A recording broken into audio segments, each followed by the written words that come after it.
కలియుగం అంటే ఏమిటి? ఇప్పుడు మనం ఉన్న యుగమే కలియుగం. యుగాల సృష్టిలో 4వ అన్న తమ్ముడు కలి. ద్వాపర యుగంలో అన్నా చెల్లెళ్లకు పుట్టిన వాడే ఈ కలిపురుషుడు. ఇతని కాలాన్నే కలియుగం అంటాము. ఈ యుగం మిగతా యుగాల కంటే చాలా భిన్నంగా ఉంటుంది.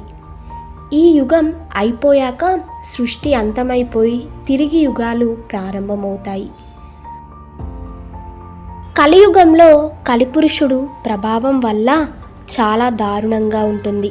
దేవతలకు హవిస్సులందవు, వేదము అవమానింపబడుతుంది, పితృదేవతలకు శార్దం పెట్టారు, ధర్మానికి భూమాతకు గోమాతలు అవమానింపబడతారు.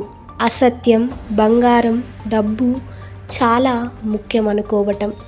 కష్టపడిన వారికి ఫలితం తక్కువ, కష్టపడని వారికి ఫలితం ఎక్కువ. శాస్త్రీయత పేరుతో దైవభక్తి ఉండదు, మనుషులలో నీతి నిజాయితీ ఉండదు, దాన ధర్మాలు ఉండవు, తల్లిదండ్రులు, అత్తామామలు, అక్కా చెల్లెళ్ళు అనే అనుబంధాలు తగ్గిపోతూ ఉంటాయి. చివరికి కలి వైపరీత్యం వల్ల యుగాంతం వచ్చి యుగాంతంలో కరువులు, వరదలు, యుద్ధాలు, ఆకలి చావులు వచ్చి యుగం అంతమైపోతుంది. మీకు ఈ వీడియో నచ్చినట్లయితే లైక్ చేయండి, షేర్ చేయండి, అలాగే మా ఛానల్ను సబ్స్క్రైబ్ చేయండి.